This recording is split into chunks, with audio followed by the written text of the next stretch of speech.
Welcome back, good one love family. It's your guy Seth Guru Baxter, and it's the Seth Guru Baxter podcast here at Maker's Bar, where we're creating 1 million leaders today for tomorrow. With me today, a special guest is Dean Gartelos. Dean, did I pronounce that last name correct? Nailed it. Fantastic. He is the founder and CEO of Western Skies Consulting, among other things. And we're going to be interested in his journey today, what took him to get to where he's at now, and give some helpful insights to those who are trying to find the same pathway in restructuring their business, and or entrepreneurs and or CEOs who are looking for some of that advice. We're going to travel with Dean as he tells us a little bit of the story where he got here today. Dean, thank you so much for joining me. Seth, thanks so much for having me on. I love these kinds of conversations, and I kind of love the mission and the path that you're on. I think these types of conversations are important just to get, I think, a lot of concepts out, learn from others. I know I try to, and then I try to be a resource for others as others have been for me. So appreciate you having me part of this. It's absolutely a pleasure. Our 388,000 subscribers we are so blessed with. And a big portion of why Maker's Bar is growing where it's at is because gentlemen like yourself who have taken out some of the time to share some of their knowledge and their journeys. So truly, again, we're humbled and honored that you joined us. So Dean, where do you hail from? Where's your country, your state of origin and your birthplace? You know, I've been in Colorado, Denver metro area most of my life. Family moved here when I was 2. And so, I call this home and have for many years now. Just had my 50th birthday earlier this year, Happy birthday. about a month ago. And so, I put the O in OTG for old. It's been a great journey. And, I've always said I've never complained about any age so much as I enjoy every one that God's seen fit to give me and make the most out of them. Well, what a great way to put that. I really like that. I myself still retain some vanity, and I try to avoid getting into conversation about my 50s. I get it. No shame in that either, man. I think everybody has the way they manage their journey. And it's funny, the old joke, my father-in-law, I say this periodically, you don't look like you're 50, but I remember when you did.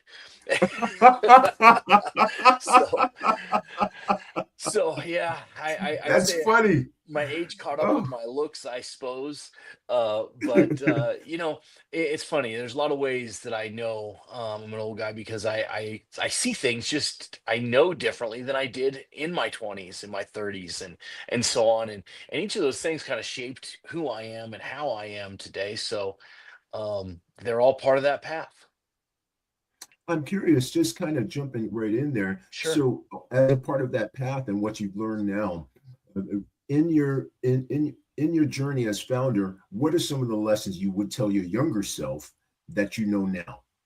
And I give this advice often when it's asked, and there's a few different things that I would touch on, and they're all part of a bigger story. But a couple of punchlines are, the journey is as important, sometimes more important than the destination, I think is one key element. I think another one is, fear can never be the motivating factor, right? Mm. And another is, right, authenticity matters most. Honesty matters most in interaction and in developing any relationship or any business. Those are kind of 3 of the high points, I would say. Mm. And so those are what you would tell your younger self?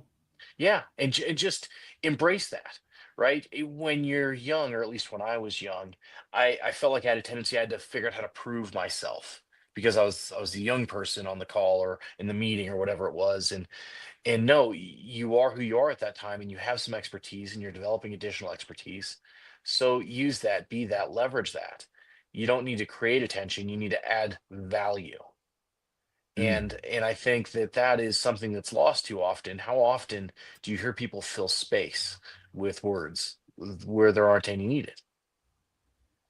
I love what you Sometimes said. that uncomfortable silence is a necessary one to advance a project or a conversation or a transaction or whatever it is. And it's funny. I have used a very similar thought pattern when I said sometimes every piece of air doesn't need to be filled with words or noise. Yeah, Sometimes the silence that comes from being still is the greatest conversation one can have. certainly. And I think that's true in in so many ways. Even in our own right, just as you have a few minutes by yourself to reflect, don't fill that space with noise, with shows, with videos, with music. Sometimes just a bit of silence and contemplation yields great value. Absolutely. So, who is Dean? Who is Dean? Where do you You come know, from? And tell us a little bit about your yeah, so upbringing. I'm an easy guy. Like I said, was born most of my life here in Colorado. I'm a local kid, high school, in Colorado State University. Um, I grew up a bit in the restaurant business, in a 50s diner, spent most of my time. Also did some catering through college and some fast food as I worked my way through there. Had the benefit of some fantastic mentors in each of those jobs and roles I had, and I find myself using their words often in my journey. Same thing athletically. Grew up playing football. I've had some great coaches along the way, and I hear their voice in mine as I've coached over the years. Um, Started with the phone company when I graduated from Colorado State. Started as a temp, and I did some desktop publishing there, and ultimately uh, grew through that organization. By the time I left, almost 18 years later, I ran part of the pricing and offer management organization with responsibility for the public sector. So I've got very rich experience in doing business with the federal government, civilian. Department of Defense special programs, but also state and local and municipal governments, education institutions. There is a special way to go about doing business with those folks, and I developed a great affinity and some expertise in that process. Um, Enjoyed my time there, but took an opportunity to leave, and with that came the opportunity to just have a little bit of time. My bride, who is much wiser than I, and this is a recurring theme that you'll get from me, because is I had that opportunity to leave, I almost didn't do it. It was an optional kind of situation, and I said, I don't think I'm going to do that. And she said, why? You know it's time to make a change. Why would you leave for free later when you could leave and then have a little time? And she said, more importantly, don't jump into something. You've been working since you were 15. Take some time, decide what you want to do, right? Do you want to, we talked about opening a restaurant. I've talked about getting into teaching. I've talked about getting into coaching and all these different things. And she said, just figure out what your next step should be, right? You don't have to rush into it. And, it was good timing personally. My father was going through some cancer things at the time. He's doing well now, thank God, but we got to spend more Thank time God. together then than we had since maybe high school or before. My bride had her second back surgery around that time frame, and I was able to just be with her through all of that and recovery and a lot of Netflix time, and just being able to be there as she was recovering, connect with with my mom and her support, and through all of those kind of difficult times in our family, just having that family time was so meaningful, and it was great because I'd never be here today had that not started, and here's how that evolved, right? So as part of that, um, a few months, I had a colleague reach out and say, I know you're taking some time off, but I've got a friend who probably could use some help. Have you thought about doing any consulting? And I thought, I don't know, sure, maybe, I don't know. Right. So, yeah, why not? And so got engaged there, and I really enjoyed those conversations. Had somebody else reach out and say, hey, do you know Jeffrey Pearl and the guys at OTG? And I thought, well, sort of. We were at the corporation at the same time, but they had commercial. Jeffrey did, and I was in government. So not really, but got to know him a little bit, and Brian, and OTG and what they're about. And as it turns out, that was pretty aligning from my view of the world. And then I thought I had decided that I wanted to catch on with a graduating organization back to a corporate life. and really build an organization around the expertise that I developed over my corporate career in a pricing and an offer management type role. And sure enough, that kind of thing showed up, and it was from a large organization. They're trying to develop and build an expertise around what I do, and met with them and interviewed, met with the lead team, and that was an exciting experience. And I was really open with them about kind of my journey, and I'm kind of at a fork in the road I see coming, right? Am I going to go to this corporate path, or am I going to go on this consulting and entrepreneurial journey? And they reached out and said, "Boy, we'd really like to make this go. Could you come in and we could talk through the details?" And it was really interesting because my heart sank in that conversation. And I politely said, "Hey, great. We'll figure out time to talk." And talked to my bride that night. She's a teacher at the time. And I said, darling, they called, they want to do this. She said, "Oh, that's great." And I said, I don't think that's what I think I gotta go do this. I need to continue on this path with Western Skies, as I named it at the time, and certainly that's in.Through. And she said, "Well, I was wondering when you were gonna see it." And I'm like, "What are you talking about? Like, you might have told me." And she said, "No." She said, you have to make these decisions. It's not surprising to me that this is what you want to do. It's the only thing you've been passionate about since you started trying to really assess what this next step's going to be." And she said, "But you have to see it, because if I see it, it doesn't do any good." And there's a lot of wisdom in that, in a lot of ways. But it was powerful to me because it was like, well, maybe if I'd have spent some time quietly thinking about what I wanted to do, maybe that would have occurred to me sooner. But fortunately, had that experience, had that thought, had the conversations with people that I trust, and so I reached out to the company and politely declined and said, I think I gotta make a go of this and see where the road goes." And they said, "We really thought that's what was going to be your response, but we like what you bring, right? We like your philosophy, we like your experience, and if we could talk you into it, is there a way that we could make this work?" And I said, I don't think there is at this time." They said, "Wonderful." And it was a great, amicable conversation, right? Wish me the best. I wish them the best. I said, "If I can ever help along the way, I'm happy to do so." And that was July of 17. And August 1st of 17 is when Western Skies Consulting officially became my full-time job. OTG Consulting is right there at that same date and time. And the two are related integrally. Western Skies Consulting is me. And there I've done some management consulting. I have a few other things that I do. All roads lead to Western Skies. And OTG Consulting stands for Old Technology Guys. So, like I said, put the O in OTG.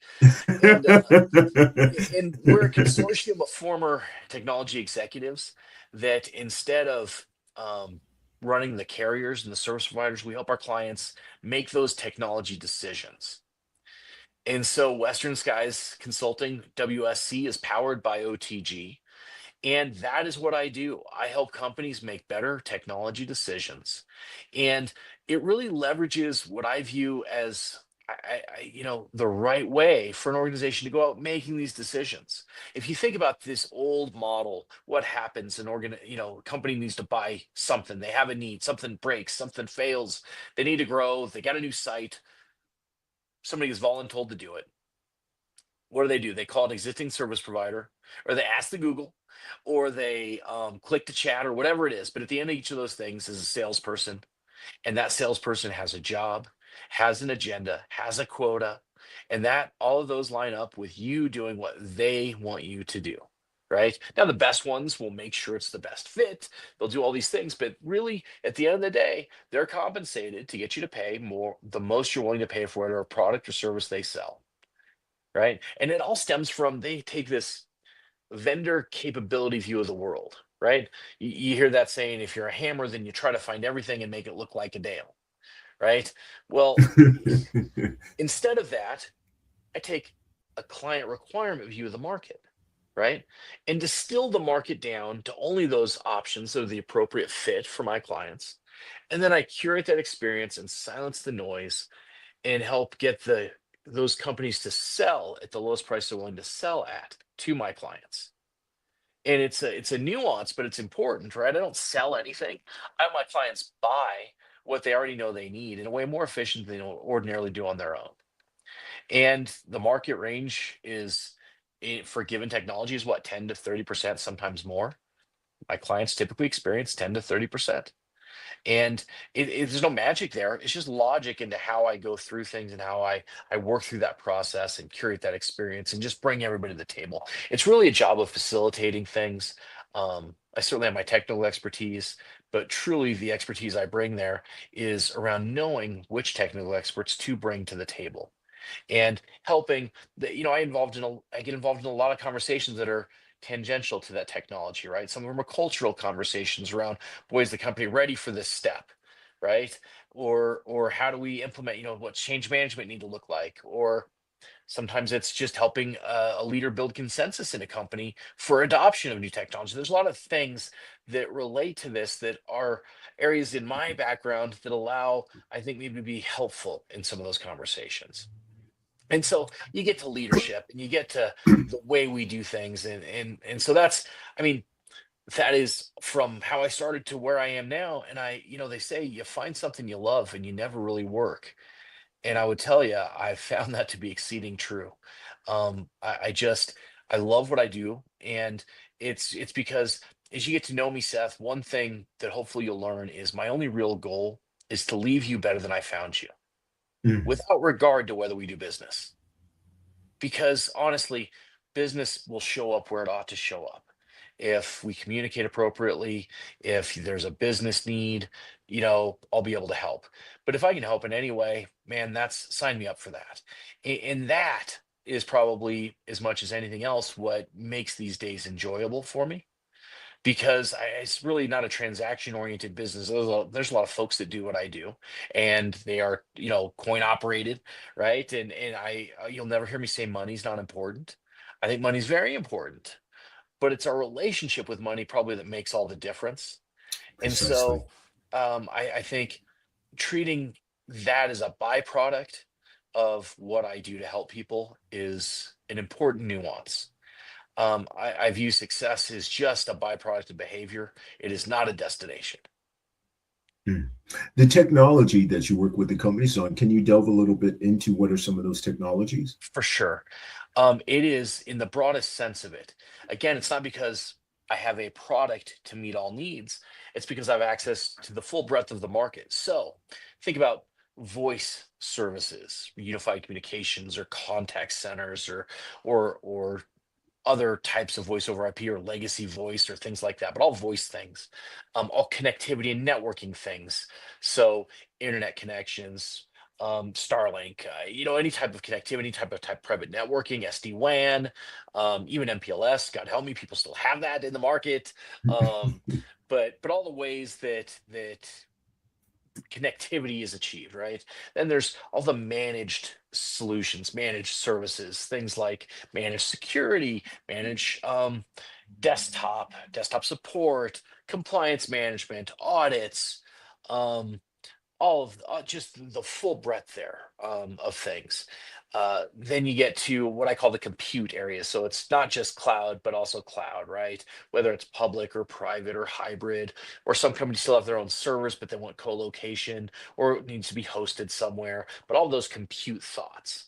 Um, and then also mobility. So connected devices, all the things you'd expect, phones, tablets, but also Internet of Things, everything that spits data out that uses a SIM, right? So connected health, telehealth, fleet management, oil and gas. Uh, Gosh, what else?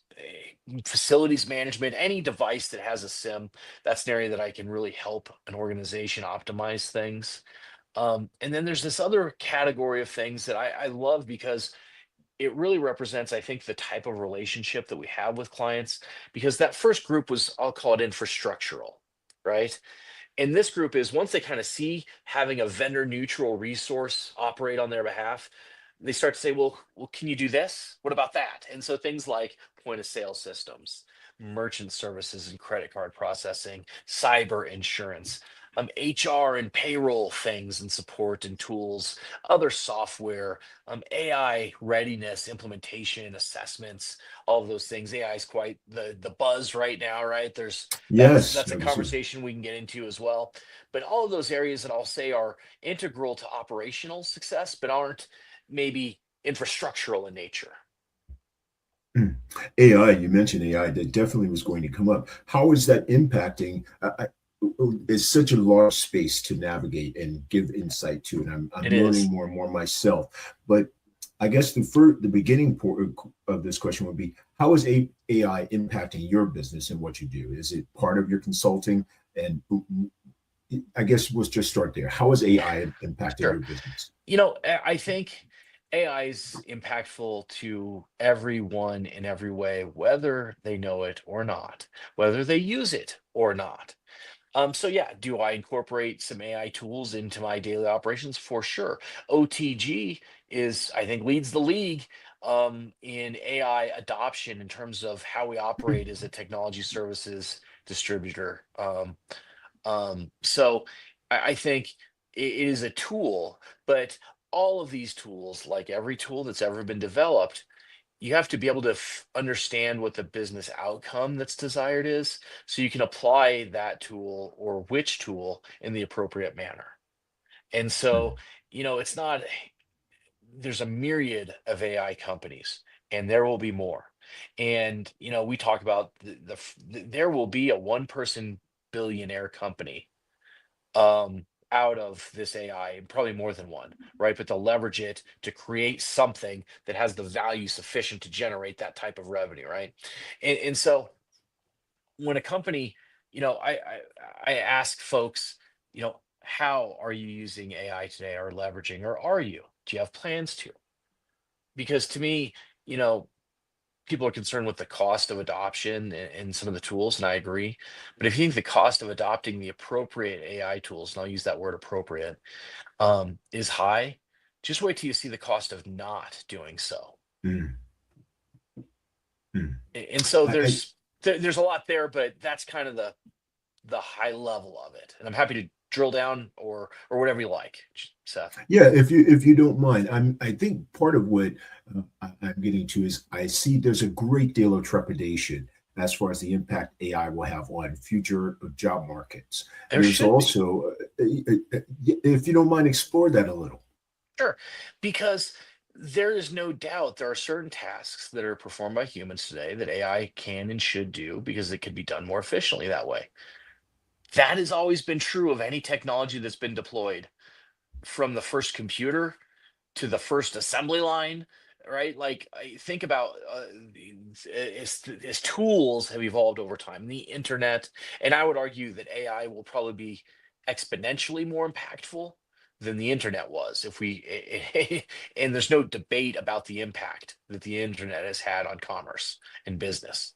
Okay, but um, that doesn't mean that it's bad inherently. And it doesn't mean humans won't need to be involved. It means that we need to make sure it's just like any other tool. We need to make sure that we use a tool for the best thing that it's suited for and use humans and organic intelligence for the things that it is best suited for. And I mean, it's almost that simple, even though it's not simple, but conceptually it is.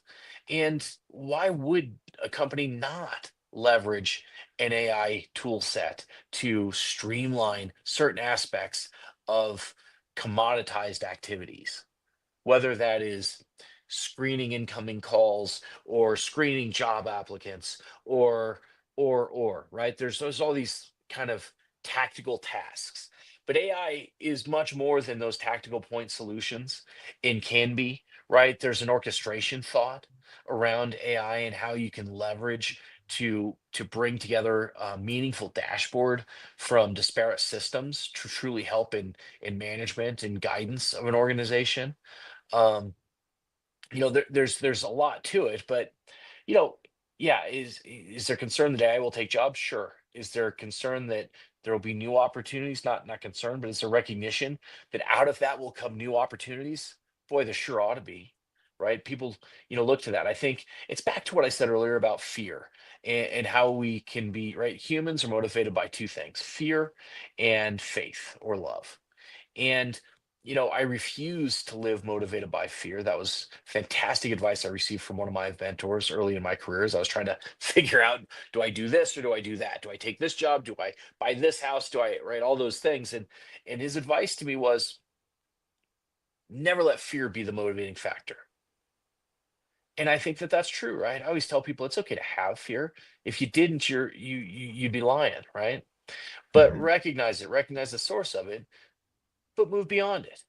Right? And so we can view these new tools with fear, or we can view them with faith that they could be put to good purpose. Now, could they be used for evil? Yeah. Bad guys are using AI in their cyber attack approach vector, right? Like, yes, these teams can be used for evil, but that's always been true too. So look to these things with some optimism and with some faith that we'll find the right way, the right opportunities will come out of it, and we'll be able to leverage accordingly. And there's examples that show up consistently that align with that. Um, but I think you catch what you fish for. So if you're looking for Yes. examples of success, you will find them. If you're looking for validation of the danger, you find that too. Why? Because there's not a universal answer to these questions, right? There are outcomes that are both positive and negative. So you don't think currently the outcomes right now of the negative seem to be really glaring mostly in people's faces, not only because of the job situation, but I'm hearing in conversations people are concerned about the uh, AI replacing human interaction, further calling this alienation and isolation that the internet has contributed to. Do you find some of that a worthy issue to contend with? Sure. Why? I mean, I think it would be naive to not be concerned with such things. Um, how bad is it? How Yeah, I good guess could that's it be? Right? Those are questions that fall under that heading, and how they're used, right? But I think there's nothing wrong with leveraging these tools for support, right? You think about an education. Um, are you really going to legislate how students would leverage AI in their studies? Or would maybe we do better to help them incorporate AI tools and strategies into their studies, because that's what their jobs are going to be required of them, of these students as they reach the workforce. And so I think there's ways to do that, and I've seen some of those show up in with some of my son's instructors. Right, there's half their assignment is summary and half of it is reaction, and in your words and things like that. So you can leverage a way to parse through some of that AI noise that can show up. But if we don't, it's what we bring to each of these things. So yeah, worry about automation and isolation and people ending up in an echo chamber with AI being the only source, for sure. um Before it was AI, it was just chat rooms. Before it was chat rooms, it was other kinds of meetings. Before then, right, there's just always been a risk of isolationism. um it's just too easy now. I mean, the problem is the internet and now AI become easy ways for that isolation. And so it's something you should be guarded against from the risks of it. But I don't think I mean, you start to get into some philosophical context now, and right and wrong, and I'm happy to talk about those things. But as I think about my vocation, it's around helping businesses make the right choices, and to understand the outcome is desired is an important element of that. Right or wrong, certainly never going to engage in something unethical. Certainly never going to engage in something that is deceitful. Right? I think you see companies say, "Well, they're never going to know it's AI. That'll be great," and I'm like, "No, I think that's a failure of a missed opportunity as an organization." Instead of saying, "I think they'll never notice," come out with it and say, "Hey, I'm Dean's AI assistant. I'm here to help. Ask me anything. Do you want to get time on his calendar?" Right? Yeah, it's a pretty cool tool, right? So that people can experience. But if you try to pass it off as a human, and then eventually you lose credibility, or aha, see, I knew it wasn't a person. Well, just own it, right? There's value in having an AI assistant. There's value in using AI tools to accomplish things, to expedite business outcomes that are really customer outcomes. So own it, even broadcast it. I don't think there's danger in that. I think, As again, long back as to truth, right? Truth that's wins. it. That's it. Yes, yes, that's it. I think it's a worthy conversation because it seems that it was discussed and we had small examples of it, and then all of a sudden, boom, it is here in a major way. And I think that immediate shock, and I've referred back to Alvin Toffler, future shock, as far as something that we might experience because of the rapidity of new tech, evolving technologies and how fast they're going to come. And lately, that has been a major conversation. Part of my professional history has been in recruiting, and AI is definitely taking over a big sector of recruitment. And some of the fellow my colleagues who were recruiters are saying, some of the personal human touch is out of recruitment when you have AI being a big part of that. And I think there are several layers of conversations where there's some worthy conversations to be had with concern, but again, I liken it to the gun that's on the table is not bad. It depends on who picks it up. And 100% agree. yeah, and I think that's a big part of it. And then there have been some really kind of way out there stories about people falling in love and wanting to marry their AI person, and a number of those things too. Yeah, we'll leave that on the fringe stories. Um, I Yes. I'm content not to address such things. No doubt that it happens, but I will say this. I think it does speak to the opportunity that we all need to embrace to engage with others, right? Professionally, personally, with people that agree with us, with people that don't agree with us, Yes. but Yes. to engage, right? So somebody doesn't feel like their best option for a relationship, whether it's love or friendship, is automation and AI, right? So we don't become so disparate in our thoughts that if you disagree with me, you must be evil. Like that's insanity, right? Absolutely. There is absolutely strength in diversity of thought and what I call civil discourse. And I do so too. I think engaging in engaging in conversation, in discourse, and not being afraid to share your opinion, but being willing to hear somebody else's opinion as well. Yes. And Yes. that's how we can grow. I think iron sharpens iron, and I think we can grow better together, Seth, if we work to that end, right? I think It's so well said. competition is healthy, and I'm not really everybody gets a ribbon kind of a guy. I'm kind of a wins are important kind of a guy. But Mhm. in competition, everybody can be better, even those that aren't successful in that competition, if you frame it the right way and pursue it the right way. So well put. Would you say some of your wisdom that you've gotten, that you just mentioned there, that was some from your own experiences and your mentors, or a combination thereof? It is a bit of everything. I have certainly I'm not so uh, I'm confident in who I am, but I'm not I'm not so what's the right, I don't even know what the right word is.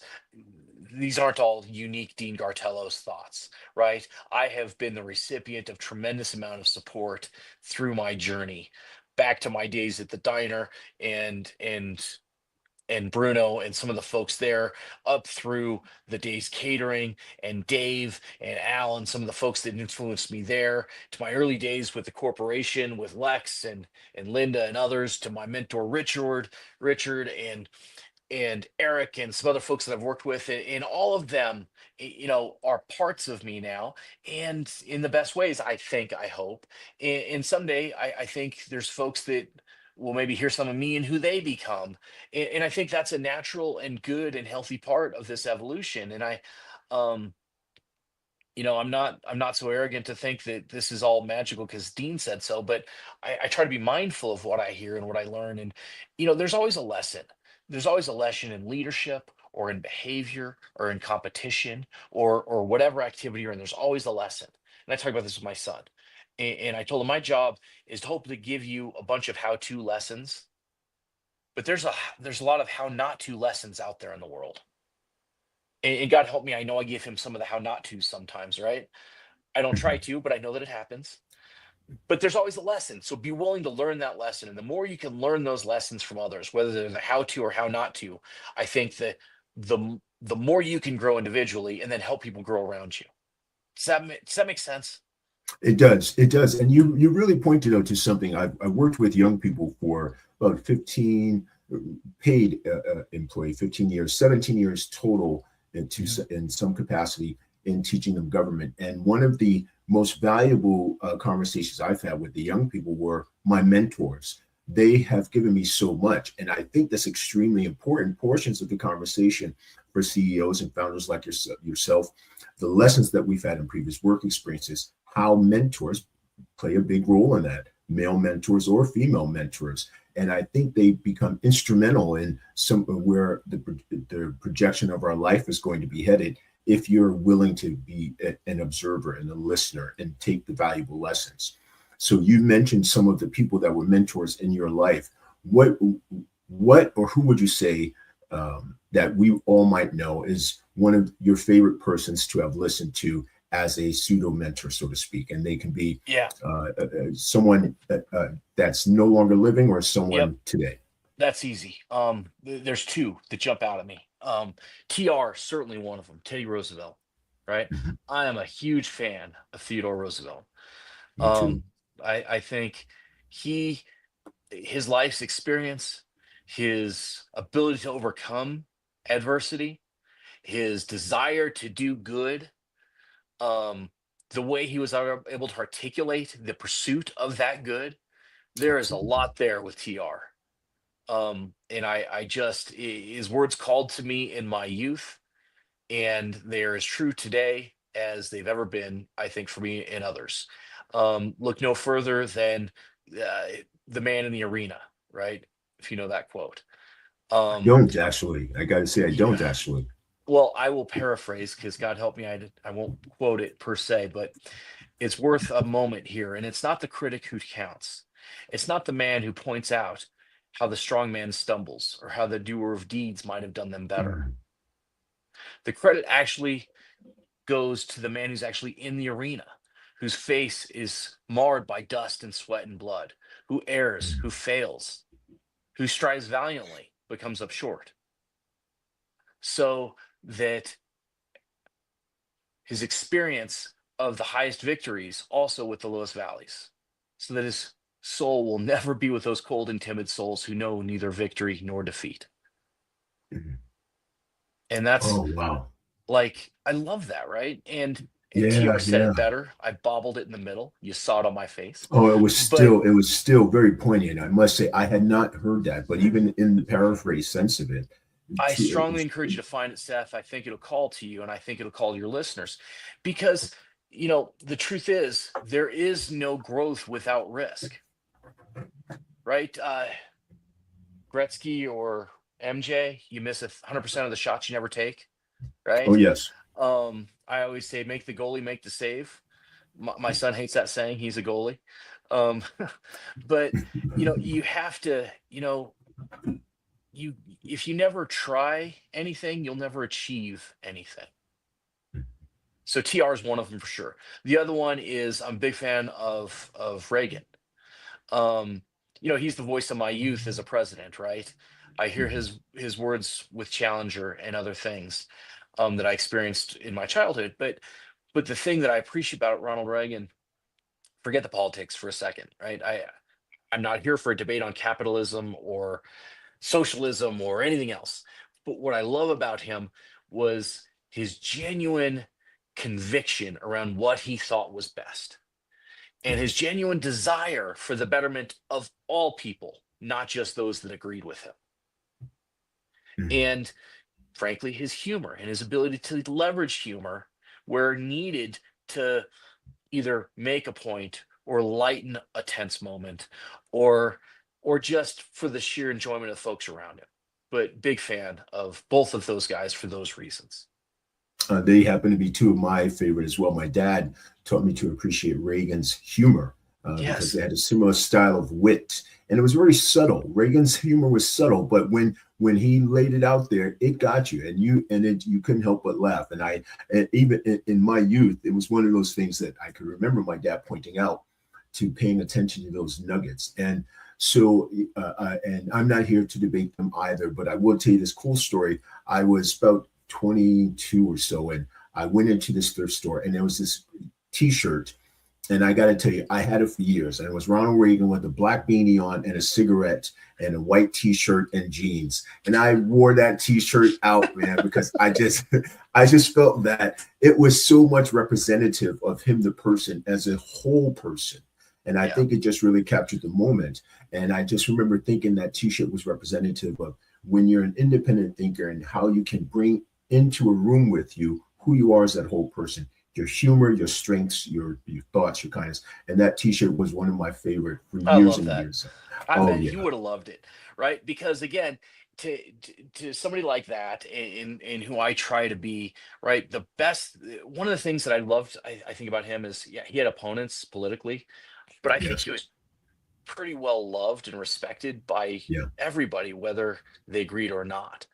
Um, and I think to be respected by your friends and those who disagree is a tremendous compliment. absolutely. I completely agree. Now we mentioned about your mentors and those persons living.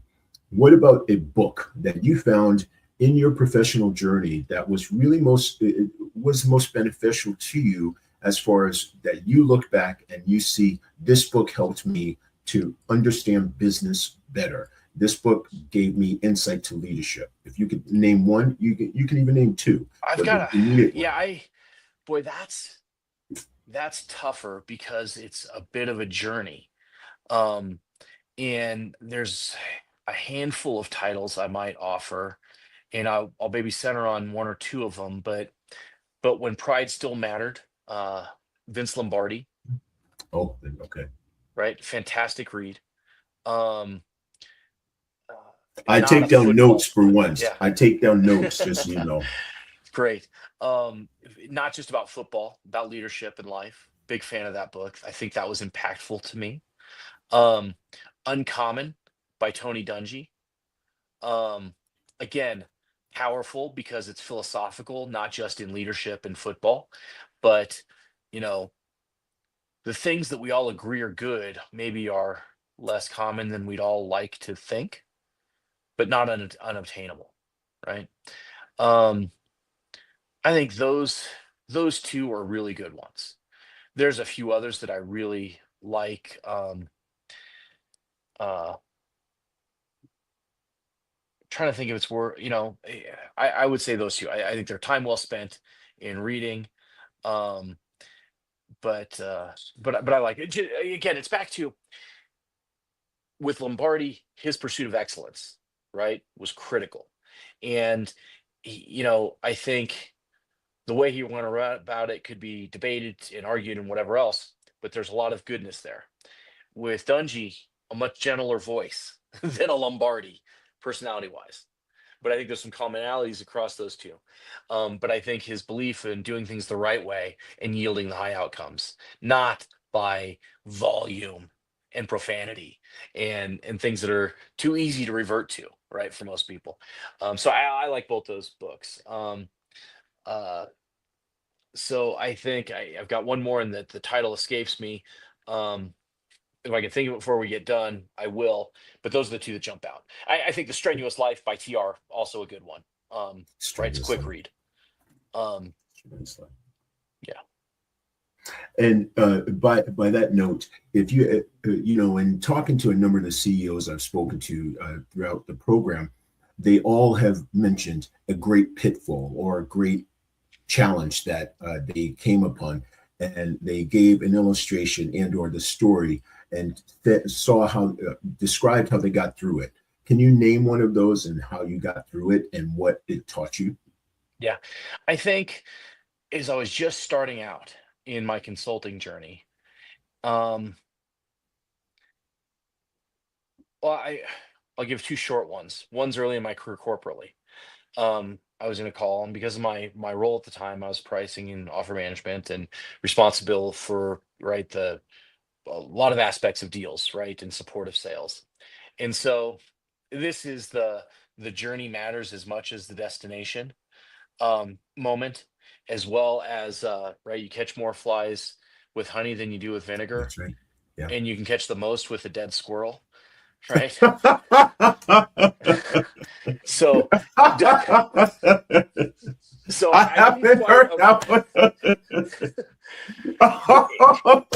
and so I had Oh, a person that that's I was funny. helping coach at the time, and he was really, really smart.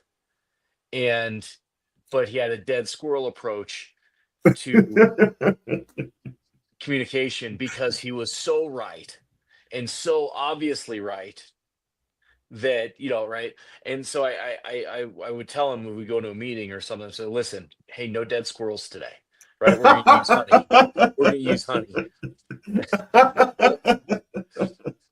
All right. Dean, I got to tell you, I'm going to use that. Well, That okay, is that's not very funny. full disclosure. It's not an original. That is a Woody Boydism from Cheers.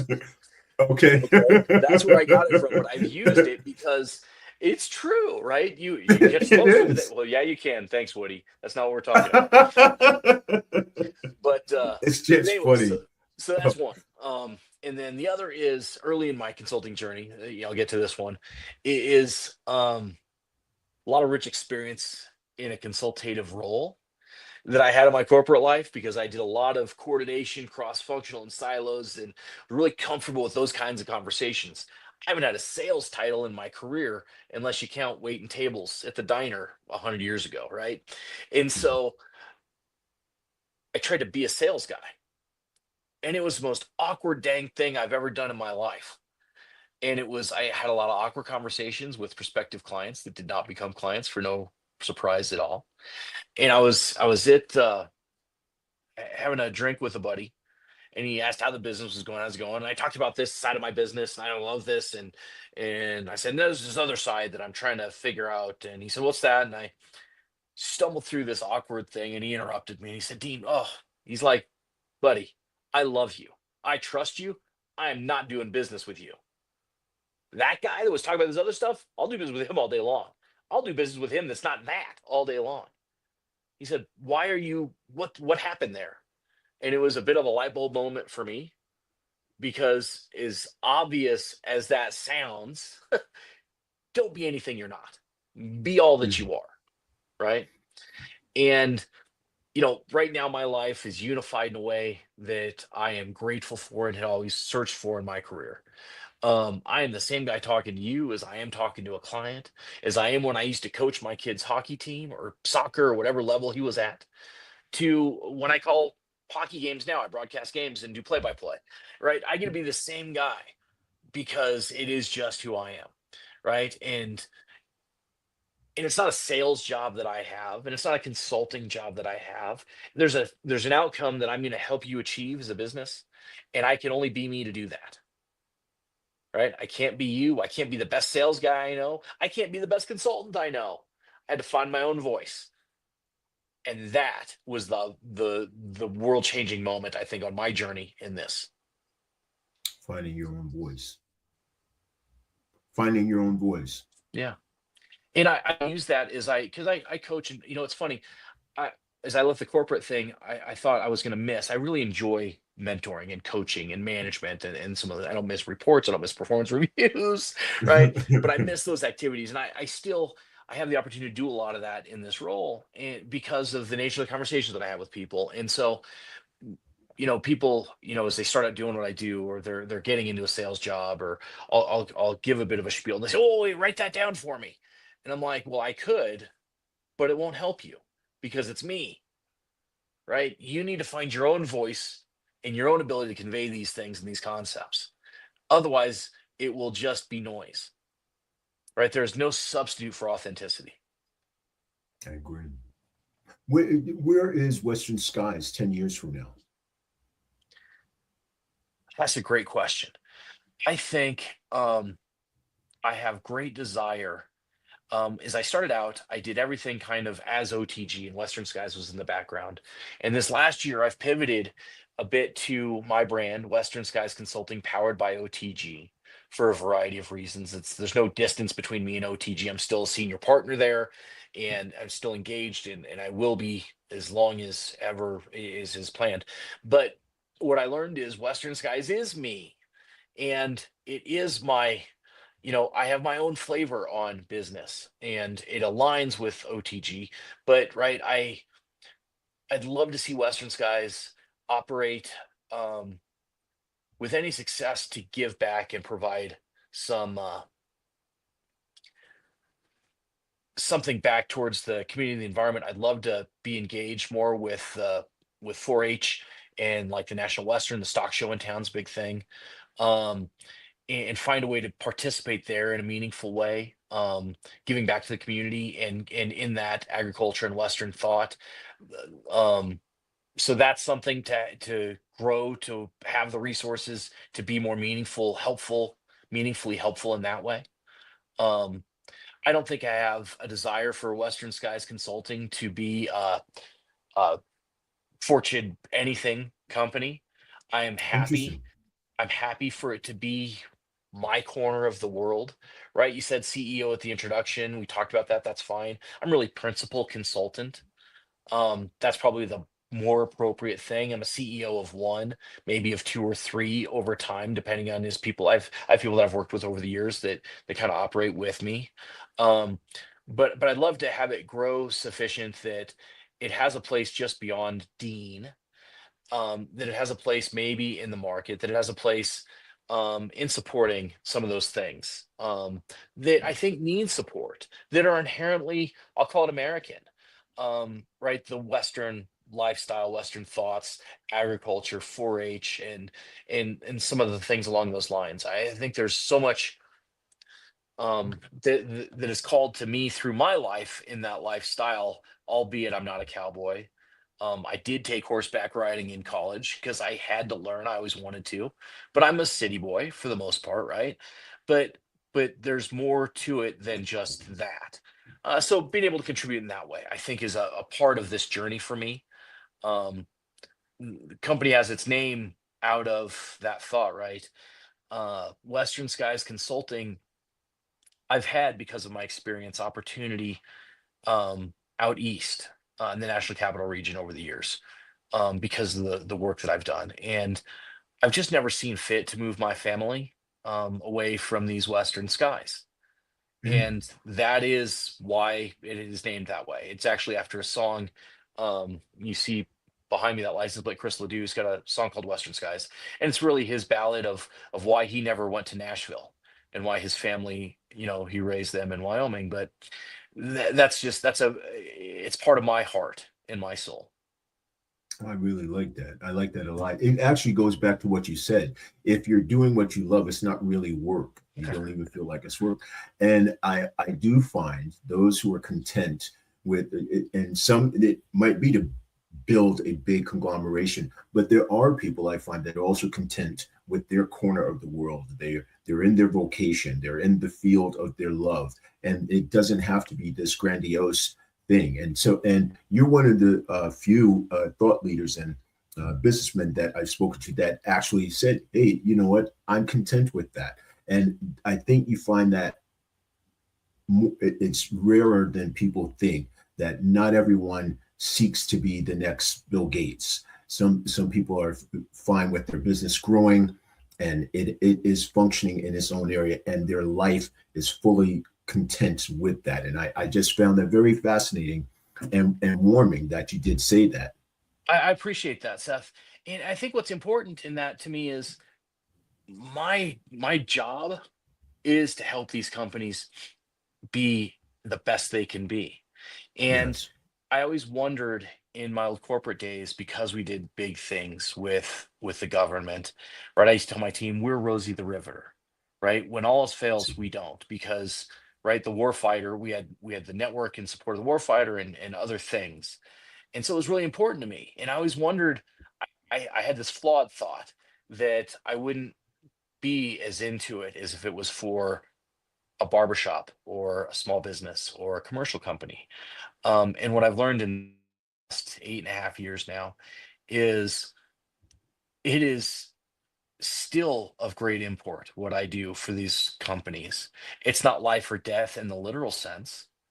Thank God for that. But all of these companies and organizations are the lifeblood of the American economy. And so what I do matters. The more efficient that I can help them be, the more successful their companies are, the more people they're able to employ, the more livelihoods are impacted in a positive way. And so it's not like, oh, I just want to get mine and live in my corner of the world, and that's okay. I don't care about the world around me. It's more like I can have the reach and impact in a way that I do today, that is meaningful to me, that I think is meaningful in the economy. And the more I grow, and it will take growth to achieve some of those things that I mentioned about being involved with 4-H the way that I am, right, or would like to be, and some of the other things, right? But it's all part of being able to contribute, right? I always tell my clients, use my expertise so you can focus on yours, Mm, right? That's what this is about. And God willing, as my son grows and gets through his education and has a desire to be in this space, love to do this with him if that were ever an opportunity or something he would enjoy, right? But mm, there's so much that we can do and impact in such a good way that how we do business matters, not just that we do business. mm. Some of your tone and tenor reminds me, I don't know if you're familiar or know who Zig Ziglar is.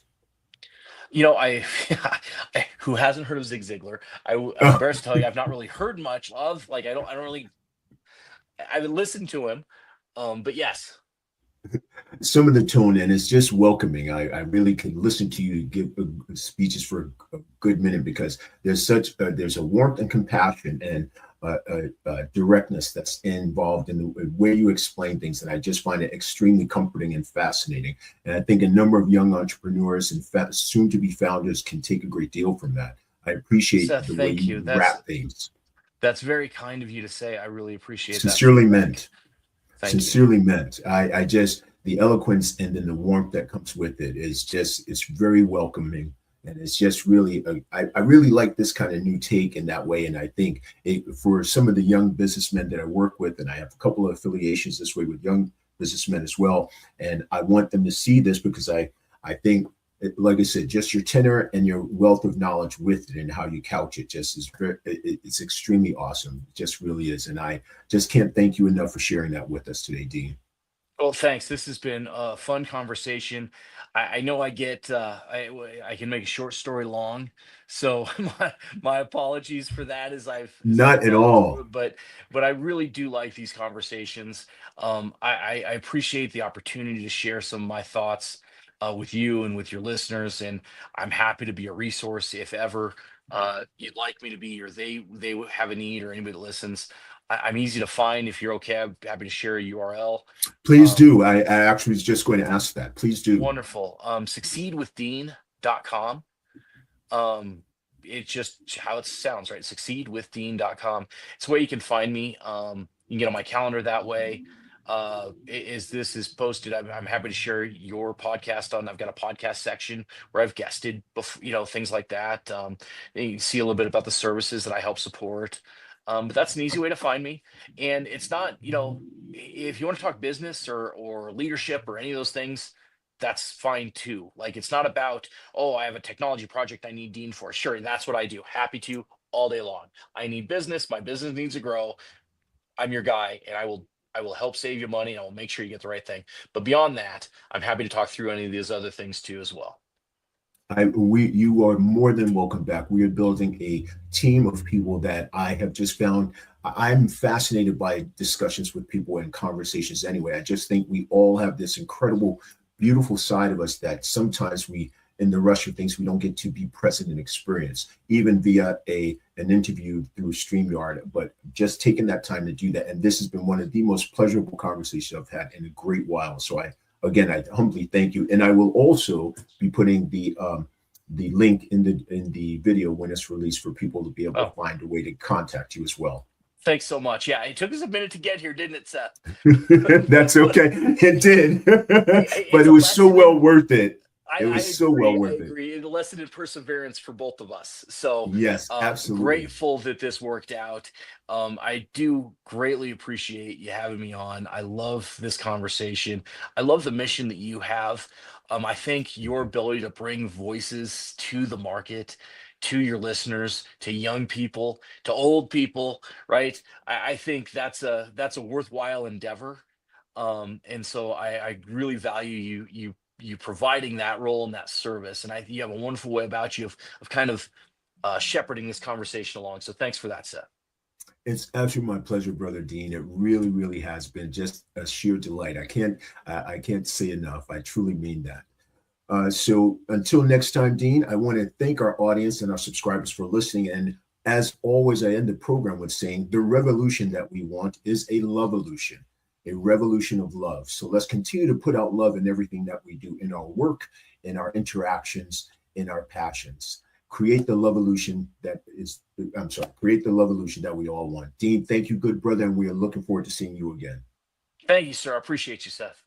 Absolutely good, sir. Talk to you soon. Cheers. Cheers.